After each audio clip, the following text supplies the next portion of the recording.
오늘 설교의 제목은 하나, 둘, 셋입니다. 한번 설교 제목 따라 해볼까요? 시작. 하나, 둘, 셋. 네, 잘하셨습니다. 군대를 많이 갔다 오셨네요. 자, 오늘은 하나, 둘, 셋이라는 제목으로 사도행전의 말씀을 나누도록 하겠습니다.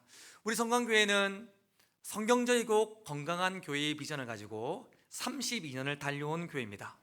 그럼 여러분, 어떤 교회가 성경적인 교회이고 어떤 교회가 건강한 교회입니까? 여러분들이 기도할 때마다 성경적이고 건강한 교회를 놓고 많이 기도했는데, 여러분 성경적이고 건강한 교회를 떠올리시면 여러분들은 어떤 교회가 떠오르십니까? 2000년 기독교 역사상 모든 교회의 목표가 되었던, 모델이 되었던 교회가 있습니다. 우리 원로 목사님으로부터 시작된 우리 성광교회가 32년 동안 비전으로 목표로 삼았던 교회들이 있습니다. 바로 초대교회이죠. 그 초대교회의 시작과 초대교회의 출발과 초대교회의 핵심과 사역들이 가장 선명하게 드러난 성경인데, 그게 바로 사도행전의 성경입니다. 담임 목사로서 이제 첫 발을 내딛는 저에게 어떻게 하면 성광교회가 건강하고 성경적인 교회가 될 수 있을까라는 고민을 가지고 이 사도행전의 말씀을 나누어 가려고 합니다. 이 말씀을 나눌 때에 우리 성광교회가 더욱더 성경적이고 건강한 교회로 세워질 뿐 아니라 성광교회이신 여러분들이 성경적이고 건강한 성도로 거듭날 수 있기를 주님의 이름으로 축원합니다.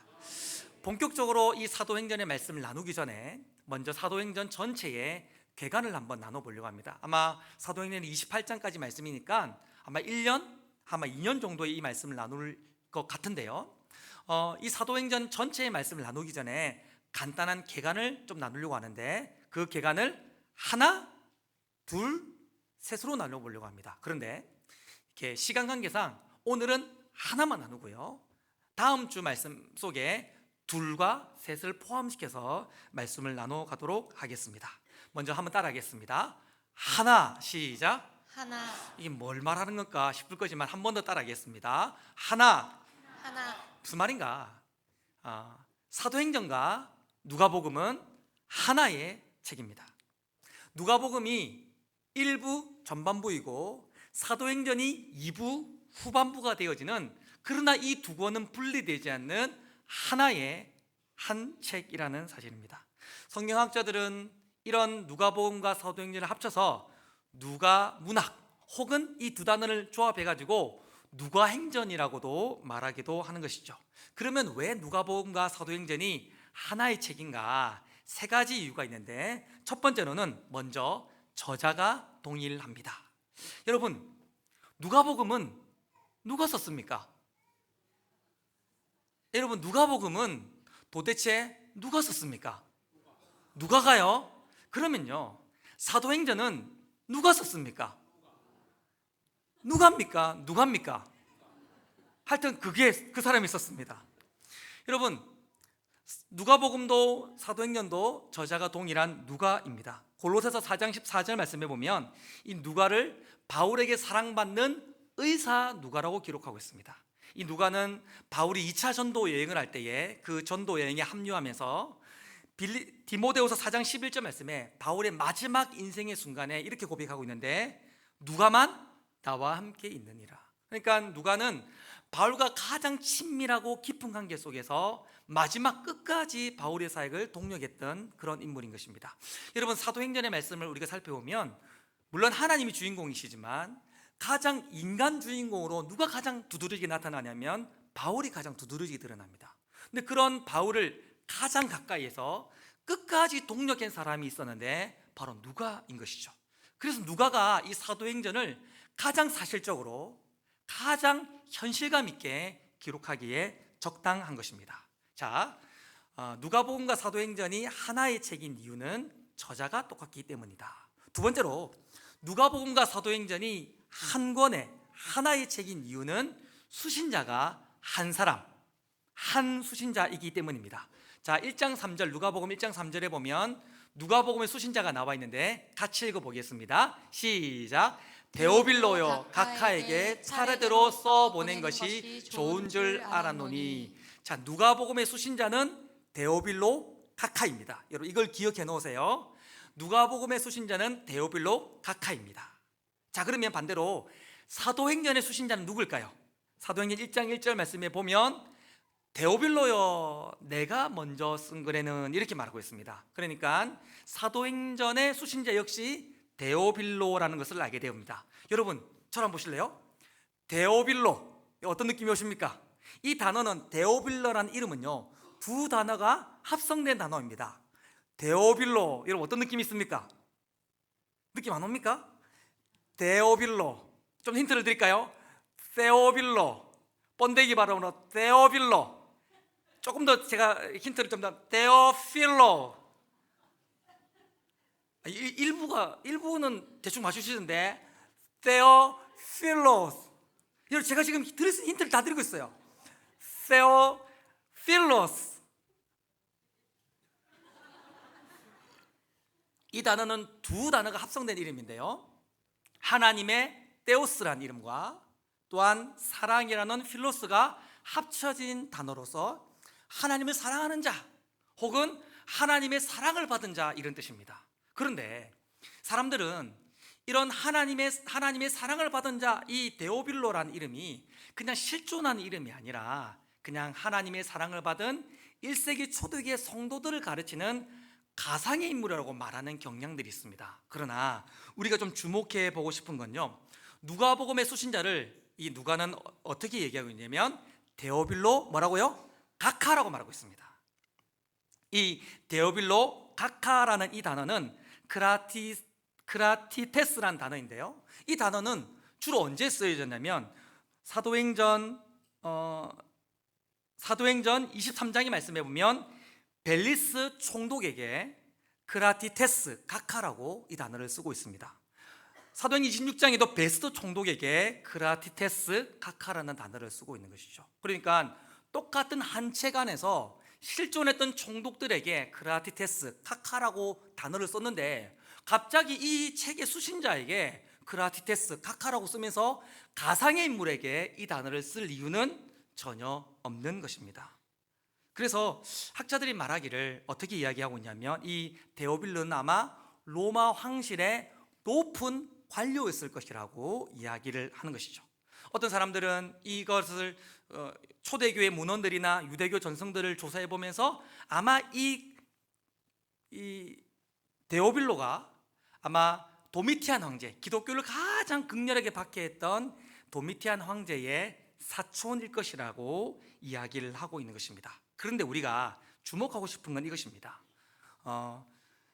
1권인 누가복음에서는 데오빌로 가카라고 이야기를 했는데 2권인 사도행전을 기록할 때는 뭐라고 말합니까? 데오빌로여라고 말하고 있습니다. 그렇죠? 누가복음 1장 3절은 데오빌로 가카라고 말하고 있는데 갑자기 후속작인 사도행전을 기록할 때에는 데오빌로여라고 말하면서 그의 호칭을 생략하는 것이죠. 왜 그럴까요? 여기 아주 중요한 메시지가 들어있습니다. 이 부분에 대해서 렌스케라고 하는 신학자는 이런 말을 했습니다. 데오빌로가 첫 권인 누가복음을 받아들였을 때에는 그는 아직 그리스도인이 아니었다는 것입니다. 그러나 누가복음을 받아들이면서 누가복음 안에 들어있는 복음을 받아들이면서 그 복음 안에 들어있는 예수님의 삶과 행적을 함께 공부하고 묵상하고 읽으면서 그는 비로소 그리스도인이 되었다는 것입니다. 할렐루야. 그가 아무리 높은 간직에 있다 할지라도 그가 아무리 세상을 움직이는 높은 힘 있는 권력자라 할지라도 그가 예수 안에서 그리스도인이 되는 순간 그는 예수 안에서 한 가족이 된 줄 믿습니다. 그래서 더 이상 크라티테스 가카라는 말을 쓸 필요 없이 뭐라고 말합니까? 누가가 뭐라고 말합니까? 데오빌로 가카라고 말했던 그가 2부에서 사도행전을 시작할 때는 뭐랍니까? 데오빌로여 하나님을 사랑하는 형제여 하나님의 사랑을 입은 나의 형제여라고 말하면서 그를 분명한 가족으로 인정하고 있는 것입니다. 여러분 교회는요 어떤 사회적인 지위나 계급이나 신분이나 가문이나 국적이나 생활 수준이나 학벌이나 성별이나 외모나 능력과 상관없이 예수 안에 있다면 복음 안에 있다면 한 가족인 줄 믿습니다. 여러분 성경적이고 건강한 교회의 모델이 되어지는 안디옥 교회가 있습니다. 그 안디옥 교회의 특징이 있었는데 유대 레위인이 안디옥 교회를 구성했어요. 유대 바리새인이 안디옥 교회를 구성했습니다. 유대 왕족이 안디옥 교회를 구성했습니다. 심지어는 이방인이 안디옥 교회를 구성했었는데, 심지어는 흑인들이 안디옥 교회를 구성했습니다. 그들의 삶의 배경과 삶의 가치관과 모든 것들이 완전히 다른 사람들이 함께 모여 예배했지만, 그들은 예수 안에서, 복음 안에서 한 가족인 줄 믿습니다. 복음의 능력이 뭔가? 서로 다른 사람, 서로 이해할 수 없는 사람, 가치가 다른 사람을 한 가족으로 하나로 묶어내는 것이 복음의 능력인 줄 믿습니다. 찬송가 220장 3절 가사에 보면 이런 가사가 있습니다. 사랑하는 주님 예수, 같은 주로 섬기나니. 예수님을 같은 주로 섬기면 어떤 일이 일어나냐면, 한 피바다, 그 다음에 어떻게 됩니까? 한 몸이룬, 한 몸이 됩니다. 그래서 형제여 친구들이여, 형제 자매가 된다는 것이죠. 진정한 친구가 된다는 것이죠. 그래서 어떻게 됩니까?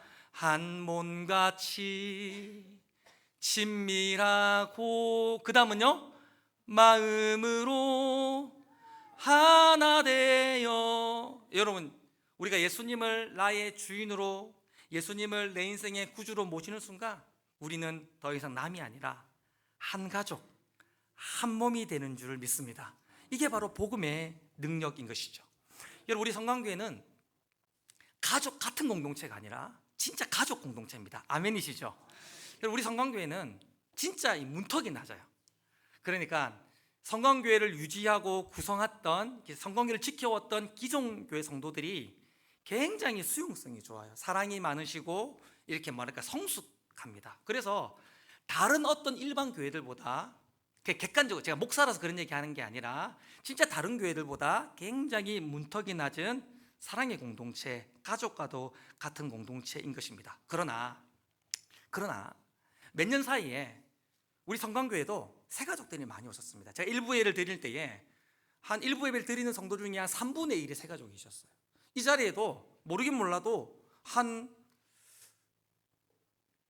하여튼 꽤 많은 분들이 새 가족이십니다. 그 말은 어떤 의미가 있냐면, 예전처럼 자연스럽게 가족 공동체를 이룰 수 있는 교회가 성강교회는 더 이상 아니라는 것입니다. 가만히 있어도 무조건적으로 친밀한 공동체가 되어지는 것이 아니라는 것이죠. 어떻게 해야 됩니까? 힘쓰고 노력하며 희생하고 진력해야지만 가족 같은 한 몸 된 공동체를 이룰 수 있다는 것입니다.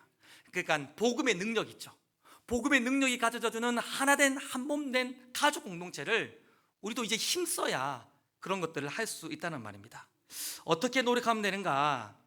여러분, 사도행전 9장에 가보면 바나바가 바울을 안디옥 교회의 구성원으로 받아들일 때에 세 가지 노력을 합니다. 여러분, 이 세 가지를 다 기억하시길 바랍니다. 첫째는 어떻게 합니까? 따라합시다. 먼저 찾아간다. 이 바나바가 먼저 바울을 먼저 찾아갑니다.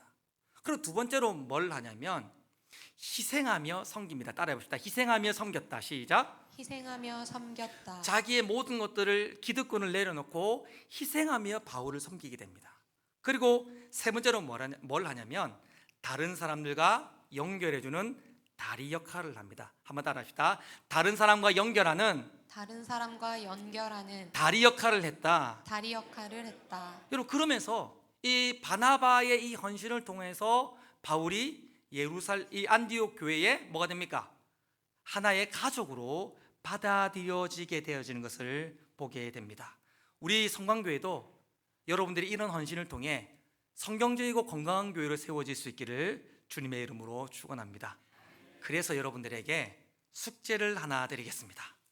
이 숙제는 오늘 당장 하셔야 되는데, 오늘 오예배 사회를 보시는 이진희 전사님, 오예배 사회를 딱 보실 때에 요거를 점검하고 돌아가십시오. 그래서 예배 딱 오시면 서로 옆 사람에게 숙제했는지 안 했는지 점검해라 해가지고, 안 한 분은 남기세요, 교회. 그래서 교회 청소 다 하고 집에 갈 수 있도록 그렇게 하시면 되겠습니다. 어떤 숙제냐면 데오빌로 각하 데오빌로여 만들기 프로젝트. 뭐라고요? 데오빌로 각하 데오빌로여 만들기 프로젝트입니다. 자, 뭘 하냐면 내가 잘 모르는 사람, 내게 익숙하지 않는 사람, 궁금하는 사람을 먼저 찾는 거예요. 자, 지금부터 5초 시간 될 테니 옆으로 한번 보십시오. 누가 궁금하고 누가 익숙하지 않고 하라니까 절대 안 하네요. 네, 됐죠?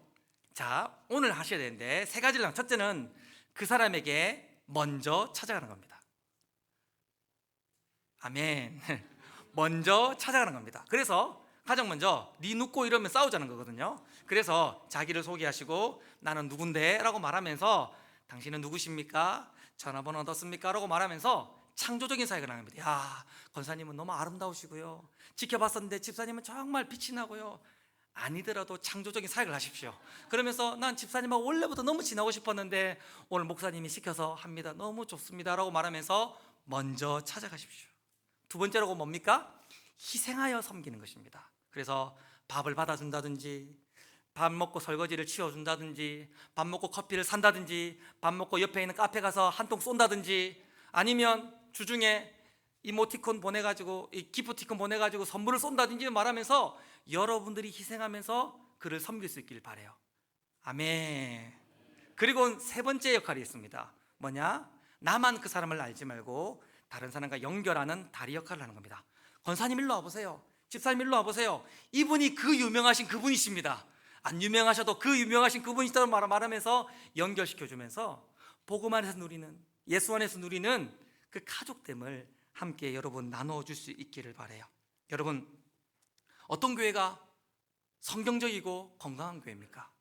복음 안에서 너와 내가 구분이 없는 진짜 한 몸 되고 한 가족을 이루는 교회가 건강하고 성경적인 교회인 줄 믿습니다. 그 일을 해내는 성도들이 성경적이고 건강한 성도들인 것이죠. 그렇게 할 수 있기를 주님의 이름으로 축원합니다. 그리고 오늘 말씀의 가장 핵심적인 부분인데요, 누가복음과 사도행전이 하나인 또 다른 이유가 있는데 바로 주제가 하나이기 때문인 것입니다. 자, 사도행전 1장 1절 2절을 말씀을 제가 읽을 텐데 제가 설명하면서 읽어볼 테니까 여러분 잘 따라오시길 바랍니다. 자, 데오빌로요, 내가 먼저 쓴 글에는, 먼저 쓴 글은 어떤 성경입니까? 누가복음입니다. 여러분 잘 따라오고 계십니다. 데오빌로요, 내가 먼저 쓴 글에는, 누가복음에는, 그러면서 그 누가복음의 내용이 기록되어 있는데 물은 예수께서 행하시며, 행했단 말은 사역이란 뜻입니다. 예수님이 사역하시고 그 다음에 가르치기를 시작하신부터, 가르침이 뭡니까? 예수님의 말씀 선포를 이야기하는 것입니다. 그러니까 누가복음의 내용은 뭐냐면 예수님의 사역과 말씀이 누가복음 안에 기록되어 있는 것입니다. 그런데 언제까지 그 내용이 기록되어져 있냐면 계속 보시면요, 이렇게 기록되어져 있죠. 그가 택한 사도들에게 성령으로 명하시고 승천하신 날까지의 일을 기록하였노라. 그러니까 누가복음은 어떤 내용이냐면 예수님이 이 땅에 오셔서 사역과 말씀을 행하셨는데 승천하실 때까지 그 일을 한 일이 누가복음에 기록되어져 있다는 것입니다. 중요한 건데요, 예수님이 이 땅에 오셔서 본인의 사역과 말씀을 행한 것이 누가복음에 기록되어 있는데 그런 예수님의 사역과 말씀을 딱 한 문장으로 정리하십니다. 예수님은 승천하시기 전에 예수님이 공생의 기간 동안 하셨던 본인의 사역과 말씀이 뭔지를 딱 한 문장으로 정리해 주셨습니다. 그게 바로 사도행전 1장 3절입니다. 같이 읽어보겠습니다. 시작. 그가 고난 받으신 후에 또한 그들에게 확실한 많은 증거로 친히 살아계심을 나타내사 40일 동안 그들에게 보이시며 하나님의 나라의 일을 말씀하시니라. 아멘. 뭐죠? 하나님 나라인 것입니다. 정리해보면 예수님은 승천하기 전에 마지막으로 제자들에게 요점 정리하듯이 이런 말씀을 하셨습니다. 내가 이 땅에서 사역하고 말씀한 모든 것들은 다 하나님 나라 일인데 그것이 누가복음에는 승천하실 때까지 기록되어져 있다라고 이야기했습니다. 여기까지 정리되셨죠? 그런데 여러분, 누가복음과 사도행전은 연결되어지는 한 권의 책이라 했죠.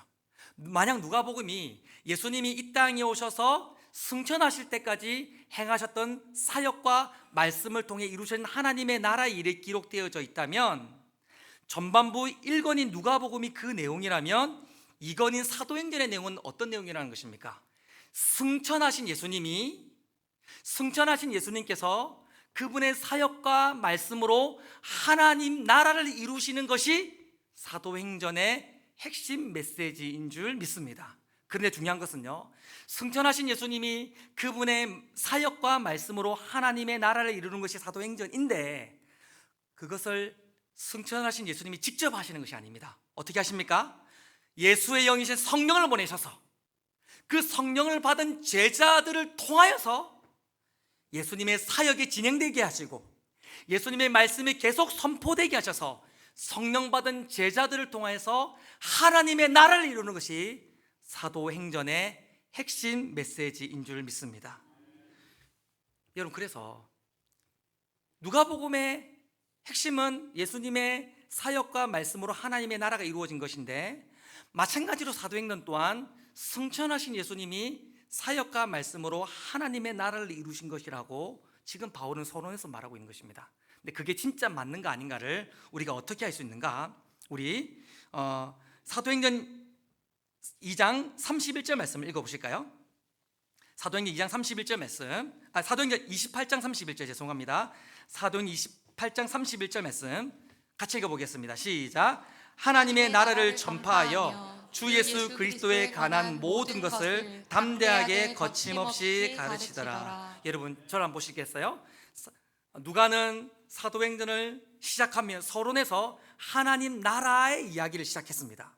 그리고 사도행전 제일 끝절인 사도행전 28장 31절에서 하나님 나라의 일로 사도행전을 마무리 짓고 있습니다. 처음과 끝이 똑같은 것을 성경에서는 수미쌍간법이라고 얘기합니다. 처음과 끝을 똑같이 해서 거기 안에 있는 모든 것이 다 이것이라고 말하는 성경의 강조 표현법이죠. 누가복음 사도행전을 시작하면서 누가는 하나님 나라로 시작했고, 사도행전의 끝을 하나님 나라로 마쳤습니다. 그러면 사도행전 1장부터 28장까지 일어나는 성령 받은 제자들이 행하는 모든 사역과 말씀 전파의 모든 일들은 다 어떤 일이라는 것입니까? 바로 하나님 나라 사역이라는 것이죠. 할렐루야. 하나님 나라의 사역을 어떻게 이루시는가? 성령 받은 저와 여러분들을 통하여, 성령이 임한 하나님의 교회를 통하여 하나님의 나라를 이루시는 것이 사도행전의 핵심 메시지인 것입니다. 그래서 재미있게도 사도행전은 그 엔딩이 없어요. 모든 성경은요, 끝이 다 있습니다. 모든 성경의 끝은 어떻게 끝냐면, 그 성경의 이야기의 핵심 메시지를 딱 끝에 놔둔지, 혹은 축복의 메시지로 성경을 끝마치는 것이 성경의 일반적인 방식입니다. 그러나 모든 성경 중에 유일하게 엔딩이 없는 열린 결말이 있습니다. 그게 뭡니까? 우리가 살펴보게 될 사도행전 말씀입니다. 어떤 의미일까요? 사도행전은 끝이 안 났다는 것입니다.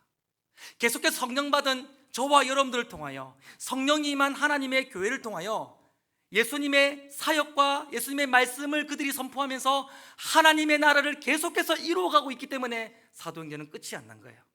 여러분, 여러분들이 우리 성광교회가 지금도 사도행전 29장을 써나가고 있는 줄 믿습니다. 그런 자부심이 있어야 돼요. 여러분, 어떤 교회가 건강하고 성경적인 교회입니까? 일을 하는 교회입니다. 그냥 우리를 위해 존재하는 교회, 그냥 우리끼리 모여 좋은 교회가 아니라 예수님의 사역과 말씀을 전하면서 하나님의 나라를 이루는 교회가 성경적이고 건강한 교회고, 그 일에 헌신하는 성도가 성경이 말하는 성도이고 건강한 성도인 줄 믿습니다. 여러분, 지금 어떻게 된 거예요? 예수님이 본인의 사역을 우리에게 성령을 주시면서 위임하고 가신 것입니다. 마치 이런 거예요. 여러분, 쇼트트랙 보면 이렇게 하잖아요.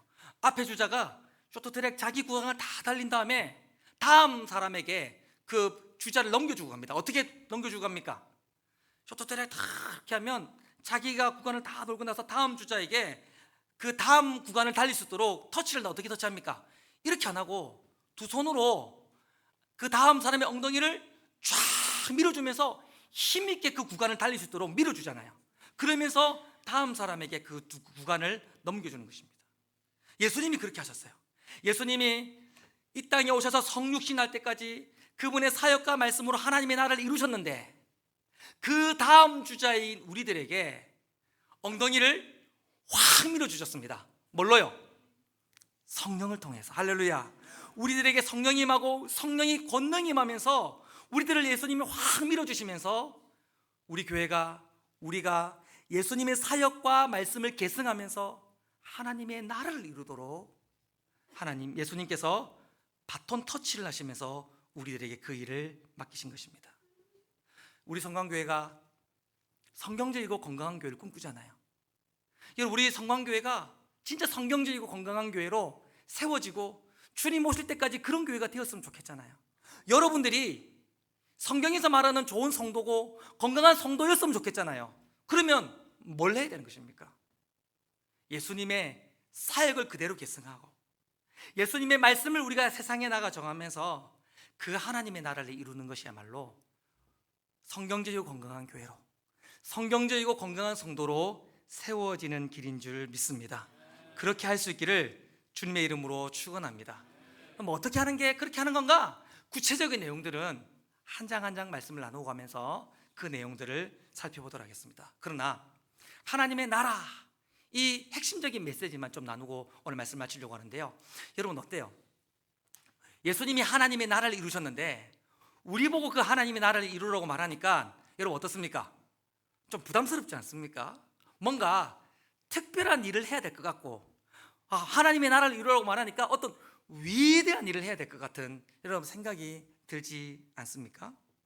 여러분, 근데 하나님의 나라의 핵심이 뭔가?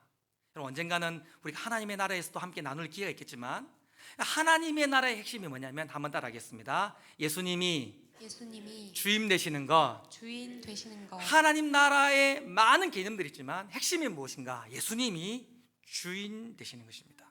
우리 성광교회가 주인이신 예수님께 순종하기 위해 전도하고 선교하고 구제한다면, 그냥 우리가 하듯이 하는 것이 아니라 주인이신 예수님의 말씀에 순종하기 위해 선교하고 전도하고 구제하고 봉사한다면, 여러분, 우리는 지금 이 순간 하나님의 나라를 이루고 있는 줄 믿습니다. 우리 성광교회가 늘 예배드렸지만 생각과 중심을 바꿔서 주인이신 예수님을 기쁘시게 하기 위해 예배드리고 양육훈련받고 교제하고 그렇게 섬긴다면 우리는 하나님의 몸된 교회에서 하나님의 나라를 이루게 되는 것인 줄 믿습니다. 그러니까 우리가 어떤 위대한 일, 어떤 큰 일, 어떤 특별한 일을 하는 것이 문제가 아니라 누구를 위해 그걸 하는 것인가, 왜 그것을 하는 것인가에 대해서 주파수를 정확하게 맞추는 것이죠. 주인이신 예수님의 말씀에 순종하기 위해, 주인이신 예수님을 기쁘시게 하기 위해 그것을 한다면 여러분들이 바로, 우리 성광교회가 바로 하나님의 나라를 이루는 것입니다. 여러분, 권면하고 싶어요. 우리 성광교회에서 많은 사역을 하고 있죠. 그때마다 하기 때문에 하지 마십시오. 여러분들이 오늘도 주방에서 봉사하셨고 주차장에서 봉사하셨고 이 순간도 예배드리고 있는데 그냥 하기 때문에 하지 마십시오. 우리의 주인이신 예수님의 말씀에 순종하기 위해 그 일을 하시고, 우리의 주인이신 예수님을 기쁘시게 하기 위해 오늘 이 순간에도 예배드릴 수 있기를 주님의 이름으로 축원합니다. 그러면 그것이 바로 하나님의 나라를 이루는 길인 것입니다. 또 하나 말씀드리고 싶은 건 이것입니다. 여러분, 하나님의 나라는 교회에서만 이루는 것이 아닙니다. 하나님의 나라는 예배드릴 때마다 주일만 이루는 것이 아닙니다. 우리의 가정 속에서, 우리의 직장 속에서, 일상의 삶 속에서, 평범한 모든 시간 속에서 이루어지는 것이 하나님의 나라인 것이죠. 어떻게 해요? 일상의 삶 속에서 내가 생각하는 것이 주인이신 예수님이 기뻐하시도록 생각한다면 여러분 생각으로 하나님의 나라를 이루고 있는 것입니다. 여러분이 말할 때에 내 말을 들으시는 주인이신 예수님께서도 동의하시면서 고개를 끄덕끄덕이시도록 여러분이 말하신다면, 여러분 일상 속에서, 가정 속에서, 부부간의 대화 속에서, 자녀와의 대화 속에서도 여러분 하나님의 나라를 이루는 사람인 줄 믿습니다. 여러분이 어떤 결정을 하고 행동을 할 때에 그 행동이 주인이신 예수님의 뜻에 합당하고 주인이신 예수님을 기쁘게 하는 행동과 결정이라서 예수님이 보좌에서 벌떡 일어나서 너무 잘한다, 그 행동 너무 마음에 든다, 그 결정 내가 너무 지지한다라고 말씀하실 만큼 여러분 행동하신다면 여러분 일상 속에서 하나님의 나라를 이루는 놀라운 축복의 사람들인 줄 믿습니다. 사람들은 하나님의 나라 이러면 다 교회라고 생각합니다. 하나님의 나라라고 말하면 목살이나 선교사를 이루는 걸 생각합니다. 그렇지 않습니다. 일상의 삶 속에서 성령 받은 우리가 주인이신 그분의 기쁨을 위하여, 뜻을 위하여 살아가는 것 자체가 하나님의 나라를 이루는 것입니다. 여러분들에게 한 동력자를 소개하면서 오늘 말씀을 마치고 싶어요. 하나님 임재의 연습의 주인공인 로렌스 형제입니다. 이 로렌스 형제는 프랑스에 있는 자그마한 시골의 수도원을 섬겼던 사람이에요. 이 로렌스 형제는 사제가 아니었습니다. 그냥 수도원에서 주방에서 봉사하는 그냥 일반적인 사람이었습니다. 그가 주로 하는 일이 무엇인가? 주방에서 접시를 닦고, 주방에서 채소를 다듬고, 주방에서 달걀을 붙이고, 주방에서 청소를 하는 일이 그가 하는 일의 전부였습니다. 그러나 그는 하나님을 위해 그 일을 했습니다. 그는 그 일을 하는 동안 늘 하나님을 위하여, 하나님을 향하여 그 일을 했고, 그러면서 그는 하나님의 임재를 느꼈던 것입니다. 이 책 22쪽에 있는 내용인데 제가 그대로 한번 읽어드리겠습니다. 나는 후라이팬에 계란 후라이를 뒤집는 것도 하나님을 사랑하기 위해 합니다. 여러분, 뒤집는데 뭐 때문에 뒤집는다고요? 주여! 이러면서 뒤집는 거예요. 계속 읽어보겠습니다. 침착하면서, 저는 후라이팬에서 계란 후라이를 뒤집는 것도 하나님을 사랑하기 위해 합니다. 그리고 그 일을 마쳤을 때에 다른 일이 없다면 부엌의 바닥에 무릎 꿇고 그 일을 잘할 수 있도록 은혜를 베푸신 하나님을 경배합니다. 계란 하나 뒤집고 주여 감사합니다 이러고 있는 거예요. 계속 읽어보겠습니다. 그렇게 기도드린 후 다시 일어나면 나는 세상의 어떤 제왕도 부럽지 않습니다.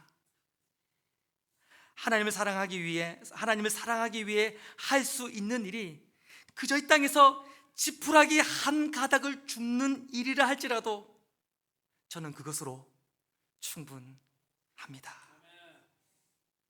여러분, 주님을 사랑하는 마음으로 설거지하십시오. 빨래를 개빌 때에도 이놈 새끼들 뒤집어내 하지 마시고 주님 정말 사랑합니다 라고 말하면서 양말을 뒤집으시고 각을 잡으십시오. 직장에서 일할 때에 이놈의 직장 돈 벌기 위해 간다가 아니라 하나님의 나라를 이루기 위해, 하나님의 임재를 이루기 위해, 하나님 저 직장을 복음하기 위해 주님을 사랑하기 때문에 나는 오늘도 일하러 간다고 고백하며 하나님의 나라를 이룰 수 있기를 축복합니다. 우리 학생들이 많이 있는데, 여러분 학생들이 대학만 가라, 이제 다시는 책을 안 보겠다 그러지 마시고요. 나는 오늘도 주님을 예배하기 위해 학교로 가고 있다. 나는 오늘도 학교에서 하나님의 영광을 드러내기 위해, 이 교실이 하나님의 영광이 임재하는 지성소가 되게 하기 위해 나는 학교를 간다라는 주님을 위한, 주님을 향한 일이 될 수 있기를 주님의 이름으로 축원합니다. 그러면 그것이 바로 하나님의 나라를 이루는 것입니다. 여러분, 오늘 하루 교회에서 일하실 것이죠. 교회에 머무실 것이죠. 그때마다 주님을 위해 그 일을 할 수 있길 바라요. 세상으로 돌아가시면 생각하고 말하고 행동하는 모든 일들이 주님을 위한 일이 될 수 있길 바라요. 그때 놀라운 일이 일어나는데요, 그때 너무나도 위대한 일이 일어나는데요, 예수님이 하늘 영광을 버리시고 성육신하셔서 그분의 사역과 말씀으로 이루기 시작하셨던 하나님의 나라가 나 따위의 헌신을 통하여서, 나 같은 사람의 일을 통하여서, 나 같은 사람의 봉사를 통하여서 여전히 이 땅 가운데 이루어지며 사도행전 29장은 계속 쓰여져 가고 있는 줄 믿습니다.